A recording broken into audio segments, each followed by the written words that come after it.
నమస్తే. కిరణ్ టీవీ భక్తి ప్రేక్షకులకి స్వాగతం. నేను మీ స్వప్న. ప్రస్తుతం మనతో పాటు ఉన్నారు తంత్ర జ్యోతిష్య నిపుణులు, జ్యోతిష్య రత్న, జ్యోతిష్య సామ్రాట్ డాక్టర్ చింతా రుక్మంతరావు గారు. నమస్కారం గురుగారు. మాతృదేవోభవ, పితృదేవోభవ, ఆచార్య దేవోభవ. ఓం నమో మాందేశ్వరాయ నమః. అందరూ బాగుండాలి, అందరికీ మంచి జరగాలి. సంతోషం గురుగారు.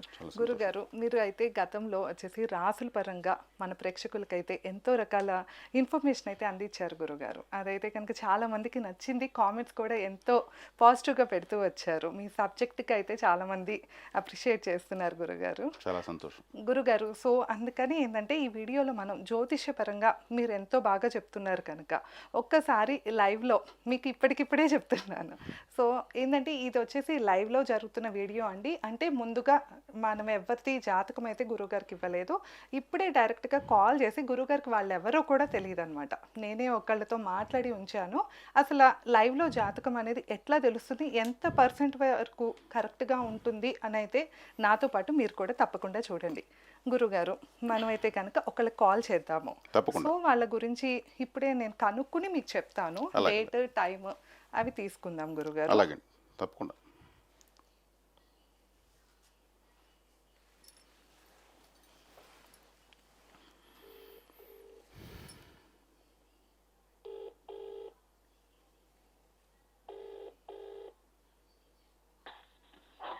హలో. హలో, నమస్తే మేడం. మేడం, ఒక్కసారి మీ బాబుది మీరు జాతకం కనుక్కోవాలనుకుంటున్నారు కదా? అవునండి. ఒక్కసారి మీ బాబు డీటెయిల్స్, అంటే కేవలం ఏంటంటే పేరు వచ్చేసి అవసరం లేదండి, జస్ట్ వాళ్ళ డేట్ ఆఫ్ బర్త్ అలాగే టైము చెప్తారా? చెప్తానండి. మా బాబుది జనవరి 30, 1993 సంవత్సరం అండి. పుట్టిన తేదీ. టైమ్ టైం వచ్చేసి రాత్రి 8:33 అండి. లైన్లో ఉండండి మేడం. జనవరి 30, 1993. ఏ ఊర్లో పుట్టాడు? ఊరు ఉయ్యూరండి. కృష్ణా డిస్ట్రిక్ట్ ఉయ్యూరులో పుట్టాడండి బాబు.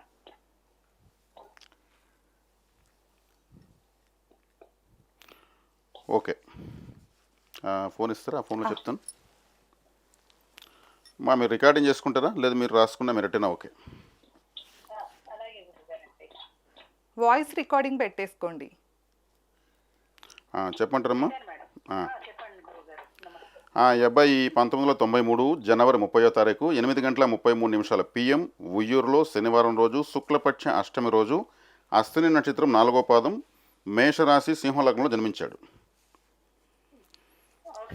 ఈ అబ్బాయి వేరే వాళ్ళకు ఉపయోగం, ఈ అబ్బాయి వల్ల ఈ అబ్బాయికి ఉపయోగం లేదు. ఎక్కువగా ఫ్రెండ్స్కి హెల్ప్ చేయడము, లేదా ఇతను పొగుడుతూ ఉంటే ఏదన్నా చేసేస్తాడు. నువ్వు గొప్పవాడు, అంతటోడు ఇంతటోడు అంటే మురిసిపోతాడు. అదే హట్ చేస్తే వెంటనే అలగేస్తాడు. అలక మనస్తత్వం ఉంటుందన్నమాట. కాబట్టి ఈ అబ్బాయి పుట్టిన రాశి లగ్నము తిథి ప్రకారం లగ్నం నుంచి 11వ స్థానం శూన్యమైంది. శూన్యం అంటే 0. 11వ స్థానం అంటే అర్థం ఏమంటే ఇతని యొక్క ఆశలు, ఆశయాలు, కోరికలు, లక్ష్యాలు, అచీవ్మెంట్స్, గోల్స్, టార్గెట్స్ ఇవన్నీ వస్తాయి. అంటే ఇతను అనుకున్నవి ఇతనికి సాధించడానికి కష్టంగా ఉంటుందని అర్థం. 11వ స్థానం ఆశలు నెరవేరవని అర్థము. శుక్లపక్ష అష్టంలో పుట్టాడు కాబట్టి ఎప్పుడు ఏదో ఒకటి వెతుకుతున్నట్టు, సెర్చింగ్ చేస్తున్నట్టు, అన్వేషిస్తున్నట్టే ఉంటుంది ఇతని యొక్క లైఫ్. దేనికోసం ఒకదానికోసము ఇతను సెర్చింగ్ చేస్తున్నట్టు ఉంటుందన్నమాట. కాబట్టి ఏం చేయాలంటే శుక్లపక్ష అష్టంలో జన్మించాడు కాబట్టి కృష్ణపక్ష అష్టమి రోజు శివాలయానికి వెళ్ళి అర్చన చేసుకుంటే ఈ తిథి శూన్యం నశిస్తుంది. ఇతను చేసే ప్రయత్నాలు అంటే ఇతని యొక్క ఆశలు తీరడానికి బలం పెరుగుతుంది. అంటే కృష్ణపక్ష అష్టమి పుట్టింది శుక్లపక్షం ఉన్నప్పుడు దానికి ఆపోజిట్ పక్షం అదే తిథిలో శివాలయంలో అర్చన చేసుకోవాలి. మీకు దగ్గరలో ఉన్న శివాలయంలో వెళ్ళి చేసుకోవచ్చు. దీనికోసం ఎంతో దూరం వెళ్ళాల్సిన అవసరం లేదు, శివాలయం అందుబాటులో ఉంటుంది. మేషరాశి కాబట్టి ఇతనికి తలకు సంబంధించినటువంటి ఏదో ఒక సమస్య ఉంటుంది. హెయిర్ ఫాలింగ్ కానీ, హెడేక్ కానీ, మతిమరపు కానీ, కోపం కానీ, ఇట్లా తలకు సంబంధించిన నిద్ర ఖచ్చితంగా అంతే అమ్మా. ఎందుకంటే అశ్విని నక్షత్రం కదా, తలకు సంబంధించినటువంటి నక్షత్రము, తలకు సంబంధించిన రాశిలో పుట్టాడు కాబట్టి వేగంగా కోపం వస్తుంది, అంతే వేగంగా కంట్రోల్ అవుతుంది. అందున ఈ అబ్బాయి వచ్చి భద్రకరణంలో పుట్టాడు. భద్రకరణంలో పుడితే సుబ్రహ్మణ్య స్వామి కరణ దేవత కాబట్టి వీళ్ళకి కూడా కోపం చాలా ఎక్కువ. ఎందుకంటే వీళ్ళకి వచ్చేంత వేగంగా ఇంకొకరికి రాదు, సమస్యలు కూడా అంతే వేగంగా వస్తుంటాయి ఇతనికి. కాబట్టి చికెను ఎగ్గు తినకూడదు. ఎందుకంటే కరణానికి జీవి కోడి. కోడి అనేది భద్రకరణానికి జీవిగా వచ్చింది. అంటే తన కరణ తను తాను తిన్నట్టు ఉంటుంది, తినకూడదు. తింటే సమస్యలు ఎక్కువ అవుతాయి, అప్పులు కూడా ఎక్కువ అవుతాయి ఫ్యూచర్లో. ఏమవుతుంది గురుగారండి? అప్పులమ్మ రుణ బాధలు ఎక్కువైపోతాయి. రుణ బాధ. కాబట్టి ఈ చికెన్ తినకపోగా కోడికి బ్రౌన్ రైస్ అంటే ఎర్ర బియ్యం ఉంటుంది కదా, అవును. దాన్ని ఫుడ్గా వేయాలి. వేస్తూ ఉంటే ఇతనికి అప్పులు తిరగడానికి బలం పెరుగుతుంది. సుబ్రహ్మణ్య ఆరాధన ఎక్కువ చేయాలి. చేస్తూ రావడం వల్ల ఇతనికి జాతకంలో అనేక దోషాలు తెలిసి ఉన్నవి తెలియకుండా ఉన్నవి కూడా నశించిపోతాయి. అదేవిధంగా ఇక్కడ వచ్చి ఇతనికి 3వ స్థానంలో మాంది అనే ప్రేత గ్రహం ఉంది. 3వ స్థానంలో మాంది ఉంటే చెప్పండి అమ్మా. అదే ప్రేత గ్రహం అంటే గురుగారు. ఇది 10వ గ్రహము. 9 గ్రహాలు తెలుసు అందరికీ. ఇది 10వ గ్రహము. ఇది ఒక ప్రేత గ్రహం అంటారు. ఇది 3వ స్థానంలో ఉంది. అంటే 3వ స్థానం అంటే బ్రదర్స్ అండ్ సిస్టర్స్ చేసే ప్రయత్నాలు, కమ్యూనికేషన్స్. కానీ సింగిల్గా ఉండడంలో చాలా మంచిదైంది. వేరే గ్రహంతో కలిస్తేనే సమస్య ఎక్కువ అవుతుంది. సింగిల్గా ఉన్నాడు కాబట్టి బ్రదర్స్ అండ్ సిస్టర్స్ వాళ్ళ జీవితాల్లో ఏదైనా కష్టాలు ఉండొచ్చు, దుస్సంఘటనలు జరగచ్చు, వాళ్ళకి ఏదైనా లేదు వాళ్ళతో ఇతను సెట్ కాకపోవచ్చు. అంటే ఆ స్థానాన్ని అతను బలహీనపరుస్తాడు కాబట్టి. ఒక్కడేనండి బాబు. అంటే ఇప్పుడు అక్కడ ఏమైంది, అసలు బ్రదర్స్ అండ్ సిస్టర్స్ లేకుండా పోయారు. మాంది ఉండడం వల్ల ఏమైంది, బ్రదర్స్ అండ్ సిస్టర్స్లో ఏదో లోటు అని చెప్పాను కదా, అంటే అవునండి. ఏదో ఒకటి జరుగుతుంది. అంటే దాని ఇండికేషన్ ఆటోమేటిక్గా వస్తుంది. 4వ స్థానంలో రాహు ఉన్నాడు. రాహు 4వ స్థానంలో ఉంటే ఏమవుతుందంటే సొంత ఊర్లో సంబంధం లేని సమస్యలు వస్తాయి. ఇప్పుడు ఇతను పుట్టిన ఊరిలోనే ఉంటే ఇతనికి సంబంధం లేనివి, సంబంధం ఉండేవి అన్ని రకాల హెడ్ఏక్లు వస్తూ ఉంటాయి. ఓకే అండి. కాబట్టి ఊళ్ళో పనికిరాదు బాబు. చుట్టంలాగా మారిపోవాలి. ఓకే అండి. తర్వాత తీసుకుంటే ఇంక ఈ జాతకంలో నెక్స్ట్ పాయింట్, శుక్రుడు అష్టమంలో ఉన్నాడు. శుక్రుడు అష్టమంలో ఉచ్చస్థితిలో ఉన్నాడు. కేతువు చూస్తాడు. కేతువు చూడకూడదు, శని చూస్తాడు. కాబట్టి అష్టమ శుక్రుడు అంటే భృగాష్టక దోషం అంటారు. శుక్రుడిని భృగువు అంటారు, ఆయన అష్టమంలో భృగాష్టక దోషం అంటారు. అది శుక్రుడు అంటే భార్య కదా, కాబట్టి ఏదో ఒక డిస్టర్బెన్స్ ఉండనే ఉంటుంది. తర్వాత అంటే బాబుకు చెప్పండి అమ్మా. చెప్పండి గురుగారు. తర్వాత విషయము, ఇతనికి రవిగ్రహము యోగగ్రహం అయింది. రవి యోగగ్రహం అయినప్పుడు ఈ లగ్నాధిపతి యోగగ్రహం అయ్యాడు, అది మంచిది. కృత్తిక, ఉత్తర, ఉత్తరాషాఢ ఈ 3 యోగ నక్షత్రాలు. ఈ నక్షత్రాలు ఉన్నప్పుడు ఏదైనా ముఖ్యమైన పనులు చేసుకోవచ్చు. అదేవిధంగా ఈ నక్షత్రాల్లో ఉన్నటువంటి వాళ్ళతో సఖ్యతగానే ఉండొచ్చు. ఆదివారం కలిసి వస్తుంది. ఆరెంజ్ కలర్ కలిసి వస్తుంది. అంటే ఆరెంజ్ కలర్ కలిసి వస్తుందంటే క్యారెట్, ఆరెంజ్ ఫ్రూట్సు, అదే రంగులో ఉన్న కేసరి, ఈ టైప్ ఆఫ్ ఫుడ్ ఎక్కువ తీసుకోవచ్చు. శివాలయానికి వెళ్ళే కొద్దికి ఈ జాతకంలో అనేక శుభ ఫలితాలు జరుగుతాయి. రవిగ్రహానికి ఆ శక్తిని ఇస్తూ ఉండేది రుద్రుడు. రుద్రుడు అంటే శివుడు. కాబట్టి వీళ్ళు శివాలయానికి ఎక్కువగా వెళ్ళాలి. ఇతని వయసు 33 సంవత్సరాలు 4 నెలలు. కాబట్టి కనీసం ఓ 35 నిమిషాలు ఆలయంలో స్పెండ్ చేయాలి. ఇతని వయసు ఎన్ని సంవత్సరాలు అన్ని నిమిషాలు శివాలయంలో ఉంటే ఆటోమేటిక్గా యాక్టివేట్ అయిపోతూ ఉంటుంది లైఫ్. కాబట్టి రవిప్రకాష్ రవితేజ, భానుప్రకాష్ భానుతేజ, సూర్యప్రకాష్ సూర్యతేజ, ఆదిత్య, సూర్యనారాయణ, భాస్కర్, దినకర్ ఇవన్నీ సూర్యుని పేర్లే. ఈ పేర్లు ఉన్న వాళ్ళతో కూడా సఖ్యతగా ఉండొచ్చు. అదేవిధంగా సూర్య నమస్కారాలు చేయొచ్చు.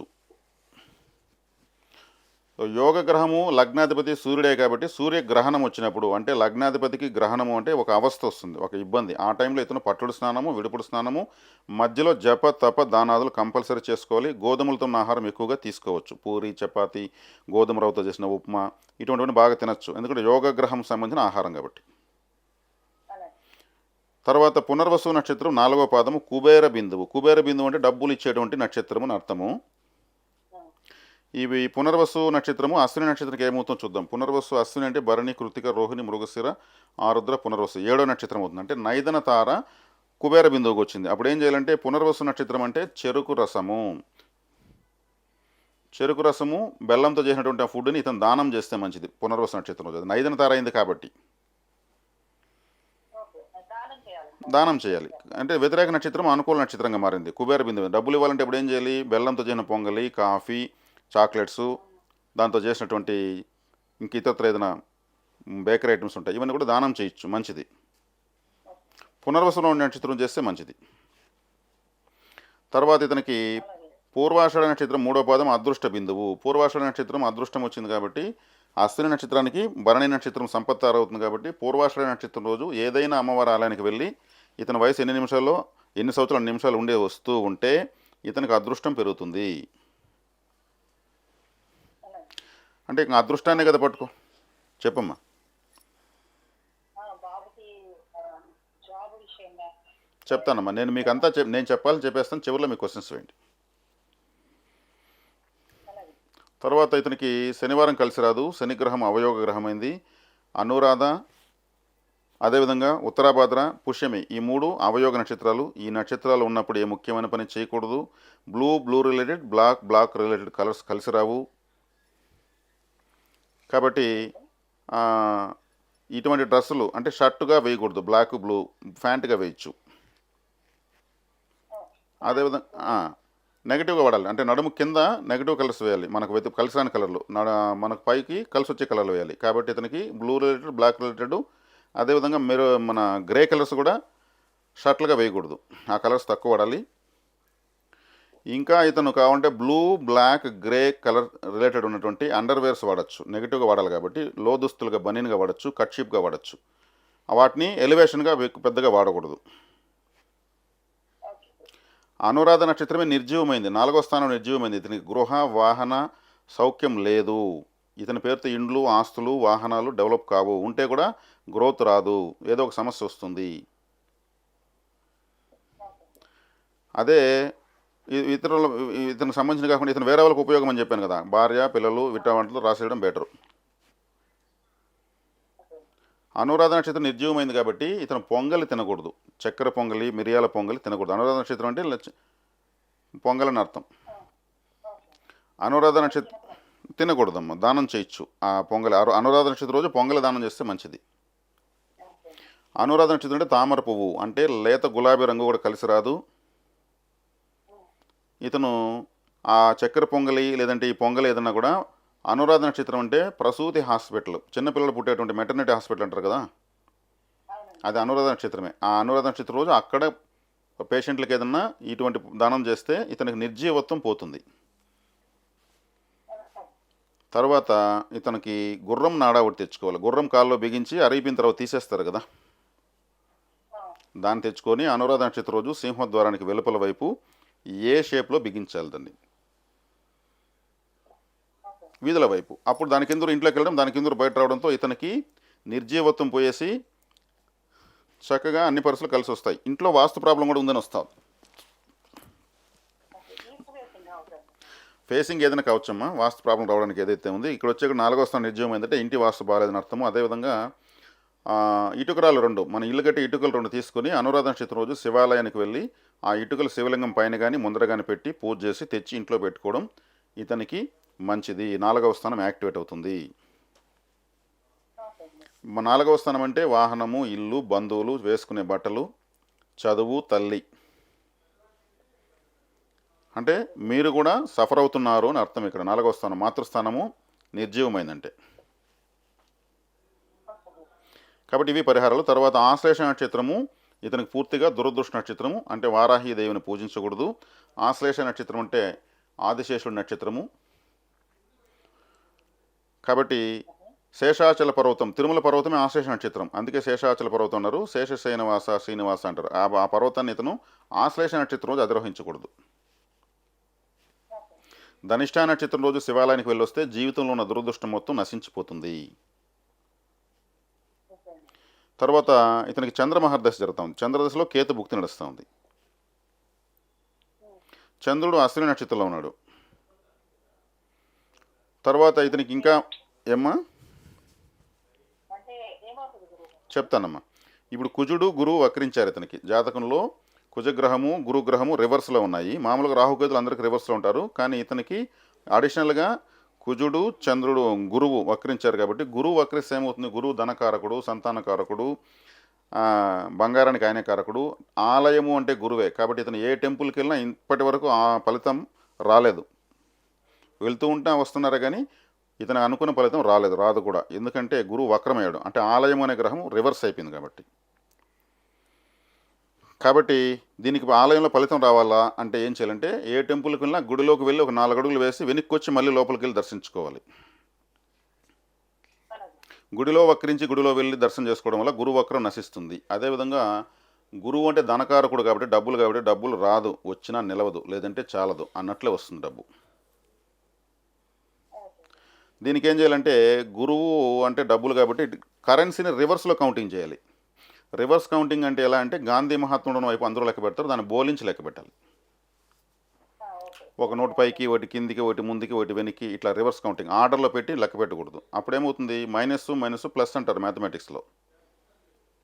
సేమ్ ఇక్కడ కూడా అంతే. మనం ఏ గ్రహం వక్రించిందో ఆ కారకత్వం మనం వక్రంగా చేయడం వల్ల నశిస్తుంది వక్రత్వం.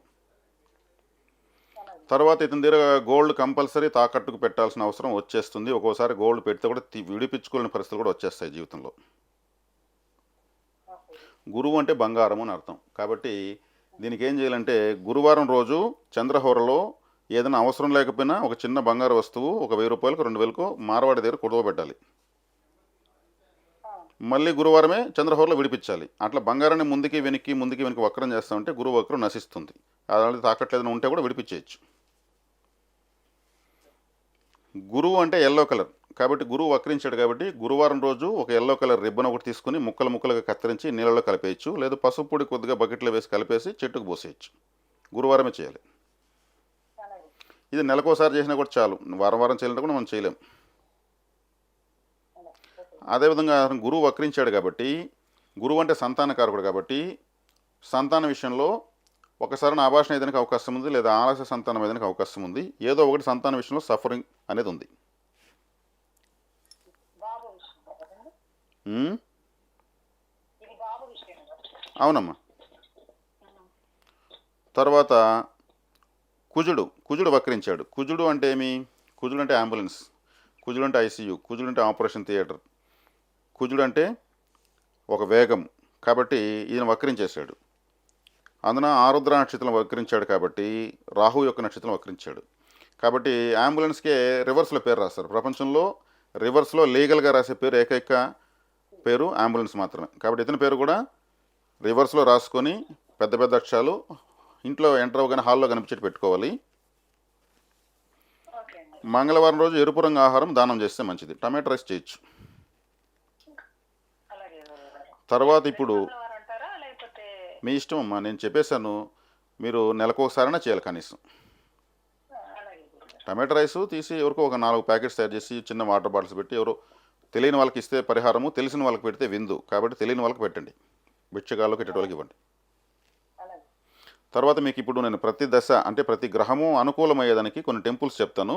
ఈ టెంపుల్స్కి మీరు సంవత్సరంలో ఈ అబ్బాయి ఒక్కసారన్నా లేదా 2 సార్లైనా వెళ్ళొస్తే చాలు. తర్వాత ఈ టెంపుల్స్కి వెళ్తుంటే జ్యోతిష్యమే అవసరం లేదు. అలాగే. ఇవి లగ్నము 9 గ్రహాలు మాంది అన్ని గ్రహాలను అనుకూలంగా మార్చే ఆలయాలు ఈ ఆలయాల్లో ఉంటాయి. శక్తి ఇక్కడ ఉంటుంది. కృష్ణపక్ష చవితి, అదేవిధంగా శుక్లపక్ష పాడ్యమి, కృష్ణపక్ష సప్తమి, ఈ 3 రోజులు నరసింహస్వామి యొక్క ఆలయం ఉంటే వెళ్ళి రావచ్చు. లేదంటే లక్ష్మీ నృసింహ కరావలంబ స్తోత్రం ఒక 5 సార్లు చదువుకుంటే కూడా ఇంట్లో నుంచే ఫలితం వస్తుంది. అలాగే. శుక్లపక్ష ద్వాదశి, కృష్ణపక్ష ఏకాదశి, ఈ 2 రోజులు దుర్గాదేవి యొక్క ఆరాధన చేయొచ్చు, లేదా ఖడ్గమాల స్తోత్రం ఒక 5 సార్లు చదువుకోవచ్చు. ఇంట్లో నుంచే ఫలితం వస్తుంది. అలాగే. శుక్లపక్ష అష్టమి, శుక్లపక్ష చవితి, శుక్లపక్ష ఏకాదశి, ఈ 3 రోజులు సుబ్రహ్మణ్య స్వామి యొక్క దర్శనము, అదేవిధంగా ఆయన యొక్క కరావలంబ స్తోత్రం కానీ భుజంగ స్తోత్రం కానీ ఒక 6 సార్లు చదువుకుంటే ఫలితం వస్తుంది. Okay sir. శుక్లపక్ష త్రయోదశి, ఈ శుక్లపక్ష త్రయోదశి రోజు వరాహస్వామి భూవరాహ స్తోత్రం ఒక 5 సార్లు చదువుకోవచ్చు, లేదంటే ఆలయానికి వెళ్ళి రావచ్చు. ఓకే.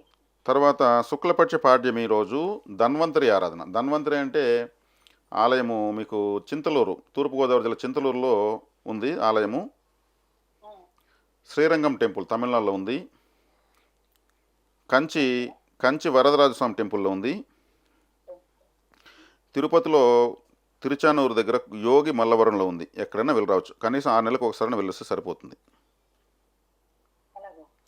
తర్వాత ఇతనికి చివరి టెంపుల్ కృష్ణపక్ష షష్ఠి రోజు వినాయకుడి యొక్క ఆరాధన. వినాయకుడి యొక్క ఆరాధన కృష్ణపక్ష షష్ఠి రోజు ఎలా చేయొచ్చు అంటే చిన్న చిన్న కొబ్బరికాయలు ఒక 5 కొబ్బరికాయలు దారాలతో కట్టుకొని గంధము కుంకుమ పెట్టి మెడలో వేయాలి. కొబ్బరికాయల మాల విఘ్నేశ్వరుడు మెడలో వేసి నమస్కారం చేసుకుంటే చాలా చాలా మంచిది. ఇది ఇతనికి ఒక జాతకానికి పూర్తిగా ఆలయ వివరము. ఈ ఆలయాలకు ఎప్పుడు వెళ్ళాలో ఏ రోజు పర్మిషన్ ఉందో అక్కడ చెప్పడం జరిగింది. ఇవి చేస్తూ ఉంటే ప్రతి దశ భుక్తి ఇతనికి నెగటివ్గా లేకుండా అంటే వ్యతిరేకంగా లేకుండా అనుకూలంగా మారుతూ ఉంటుంది. అలాగే తర్వాత ఇతనికి వైనాసిక నక్షత్రం చెప్తాను, అంటే వినాశనాన్ని కలిగించే నక్షత్రం అంటారు దీన్ని. ఈ నక్షత్రం వచ్చి ఇతనికి అనురాధ 4వ పాదం.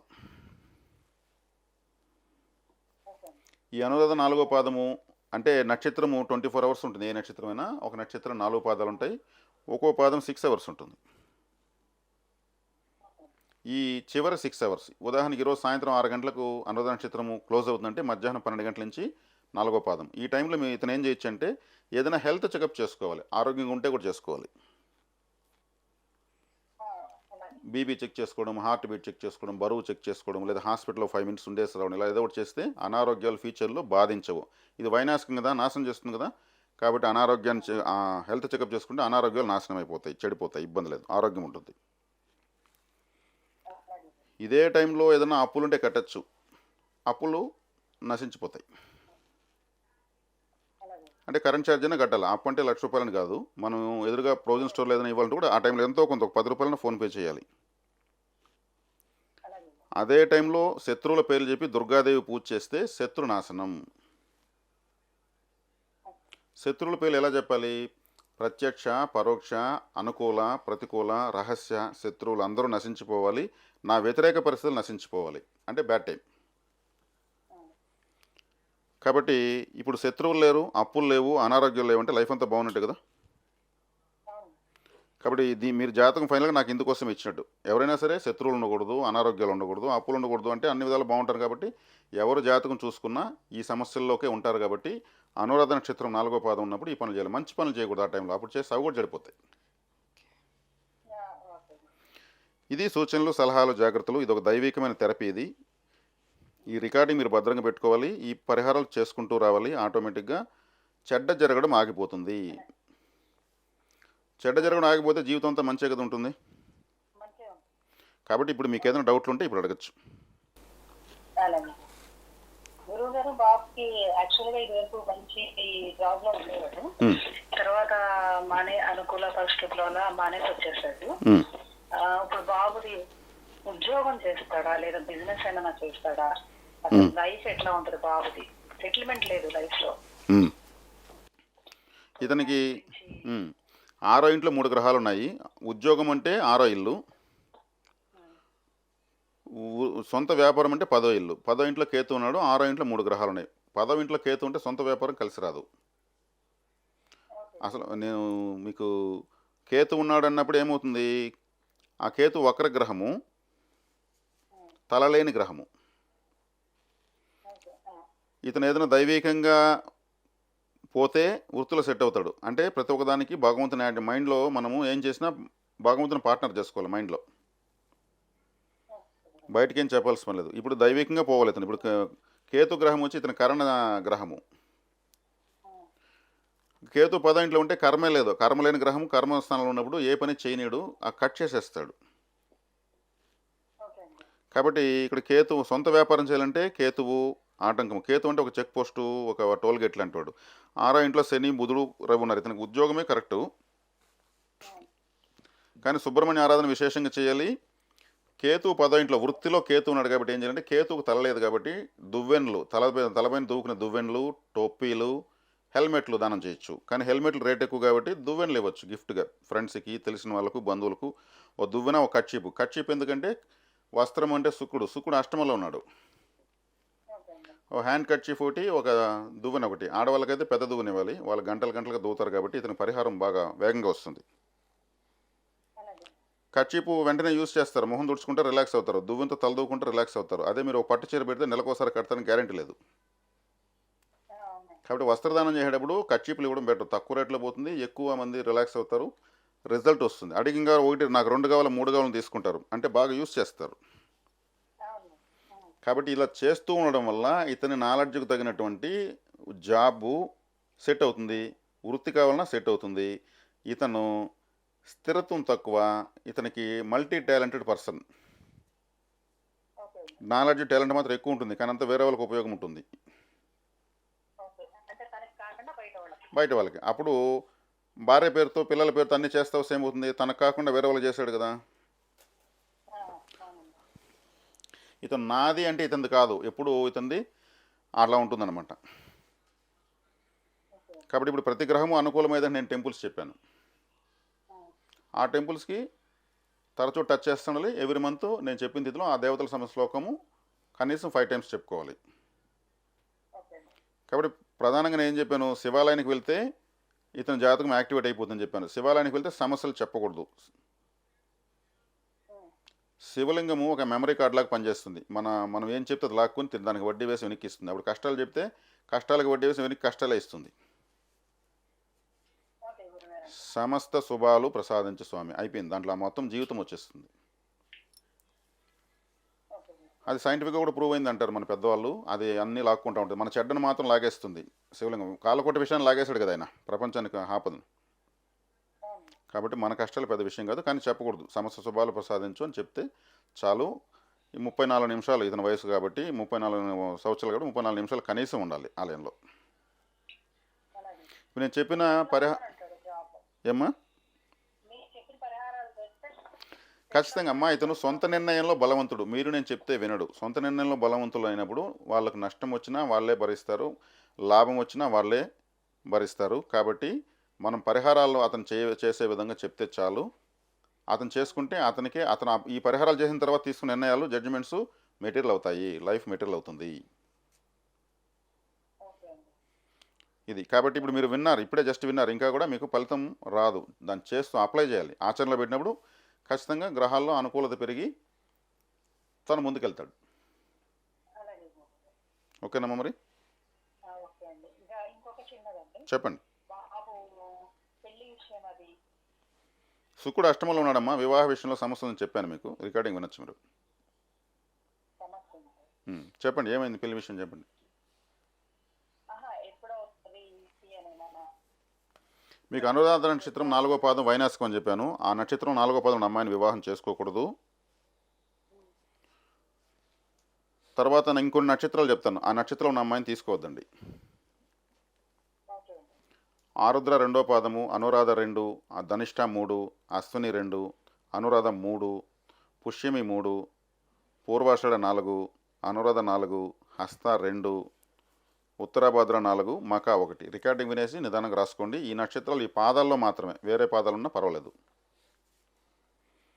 అలాగే గురు. ఇవి వైనాశిక నక్షత్రాలు అంటారు. ఈ నక్షత్రంలో ఉన్న అమ్మాయిని తీసుకుంటే అమ్మాయి వల్ల ఇతను వినాశనం అని అర్థం, అంటే వ్యతిరేకంగా మారిపోతుంది.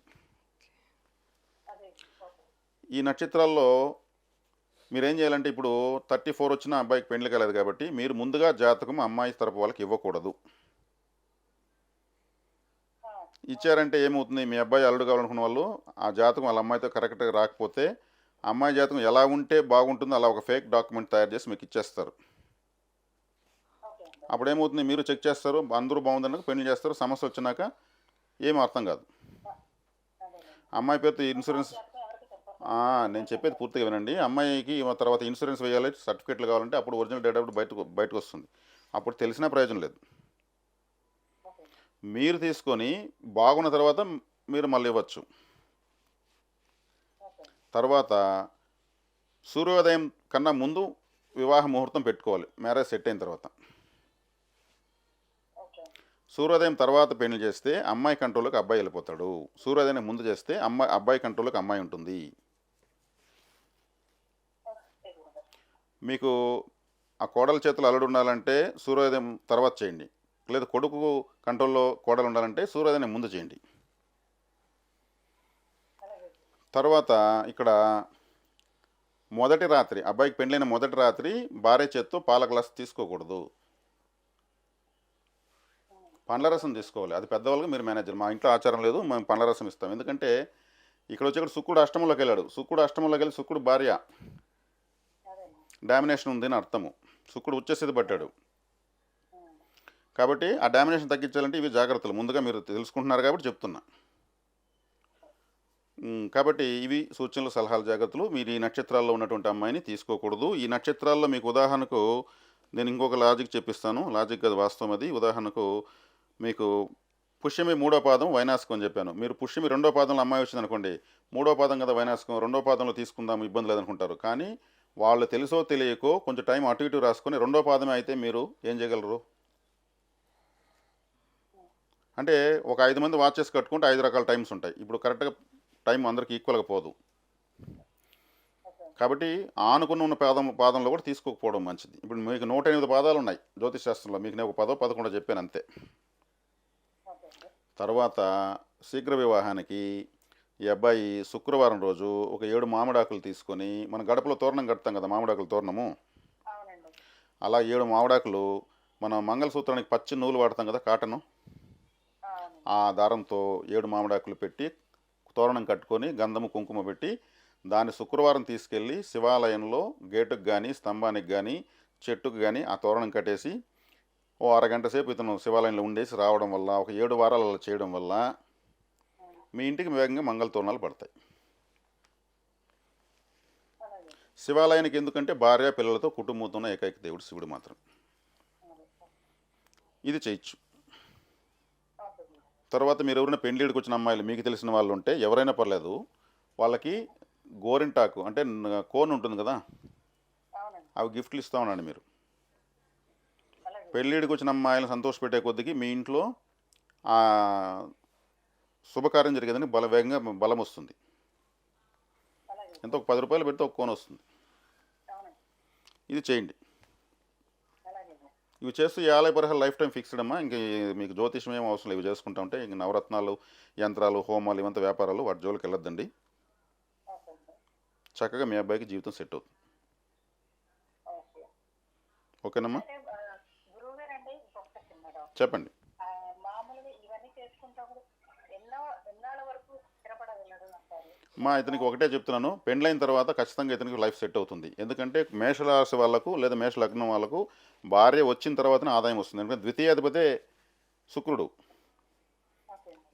ద్వితీయాధిపతి శుక్రుడు అంటే భార్యకారకుడు. అతను ఉచ్చస్థితిపడి వ్యయంలో ఉన్నాడు. పెండ్లైనాక ఇతను దూరంగా కాపురం పెట్టడానికి, లేదా దూర ప్రాంతంలో ఉన్న అమ్మాయి సెట్ అయ్యేదానికి, లేదు పెండ్లైన తర్వాత ఇతను ఏదన్నా విదేశాలకు వెళ్ళాలన్నా వెళ్ళేదానికి, దూర ప్రాంతానికి వెళ్ళేదానికి బలం ఎక్కువ. దూరంగా వెళ్ళే కొద్దికి జాతకంలో బలం పెరిగిపోతుంది. ఓకే. ధనకారకుడు ధనాధిపతి వ్యయంలో ఉన్నాడు, ఉచ్చస్థితిలో ఉన్నాడు అంటే ఫారిన్లో ఉన్నాడని అర్థము. అంటే ఇతను దూర ప్రాంతంగా వెళ్ళాలని అర్థం. కనీసం 120 కిలోమీటర్లు దాటిన తర్వాతనే మీ ఊరికి ఇతను బాగా రాజయోగం స్టార్ట్ అవుతుంది ఈ జాతకానికి. ఓకే. ఓకేనా? ఓకే. ఇది చేసుకోండి, మీకు అర్థం అవుతుంది. చేసే కొద్దికి ప్రభావాలు మారిపోతాయి. అలాగే. ప్రస్తుతానికి ఏలినాటి శని నడుస్తుంది. ఈ ఏలినాటి శనికి ఏలినాటి శనిలో ఖచ్చితంగా పెండ్లు అవుతుంది. పెండింగ్లో అయిందంటే ఏలినాటి శనిలో అవుతాయి. ఎందుకంటే శనేశ్వరుడు కష్టాలు పెట్టాలి కాబట్టి చేతుల్లో ఉన్న డబ్బు ఖర్చు పెట్టిస్తాడు కాబట్టి ఒక శుభకార్యం చేసి డబ్బులు ఖర్చు పెట్టిచ్చేస్తాడు. ఓకే. డబ్బులే లేకపోయినా అప్పు చేసిన పెళ్లి చేపిస్తాడు. ఆ తర్వాత దాన్ని తీర్చుకోవడానికి ఇబ్బందులు పడుతూ ఉంటారు. అంటే ఏలినాటి శని వచ్చినప్పుడు ఎక్కువ పెళ్లిళ్ళు అవుతాయి. గురుబలంతో సంబంధం లేదు. ఓకే. కాబట్టి శివాలయానికి ఎక్కువ వెళ్తే ఏలినాటి శని పనిచేయదు. శివుడు మన బాధనంతా లాగేస్తాడని చెప్పాను కదా. అవునండి. అప్పుడు ఏలినాటి శని అయితే ఉంది, అష్టమ శని అయితే ఉంది. బాధే. కాబట్టి శివాలయంలో గుమ్మని కూర్చొని వస్తుంటే వాళ్ళకి ఏలినాటి శని పనిచేయదు. అలాగే. దానికోసం తైలాభిషేకాలు ఎక్కడో శని సింగనాపూర్ పోవాల్సిన అవసరం లేదు. శివాలయానికి కూర్చుంటే ఏలినాటి శని పనిచేయదు. ఓకే. కానీ పెండ్లు అయితే అవుతుంది ఏలినాటి శనిలో. అదే. ఓకే. ఓకేనా? మంచిదమ్మా. ఓకేనండి. ఇంకా అన్నీ క్లారిఫై అయిపోయాక డౌట్స్ ఏమి లేవు కదా మేడం? ఓకేనండి. ఓకే. ఓకే అండి. థ్యాంక్ యూ అండి. నమస్తే అండి. సో విన్నారు కదా, గురుగారు అయితే జ్యోతిష్యం లైవ్లో చెప్పారు. మీకు ఈ వీడియో ఎలా అనిపించింది, అన్ని అంశాలు కవర్ అయ్యాయా లేవా ఒక్కసారి మాకు కామెంట్ సెక్షన్లో తెలియజేస్తే నెక్స్ట్ టైం వీడియోకి ఉపయోగకరంగా ఉంటుంది. ధన్యవాదాలు. నమస్కారం గురు. ధన్యవాదాలు.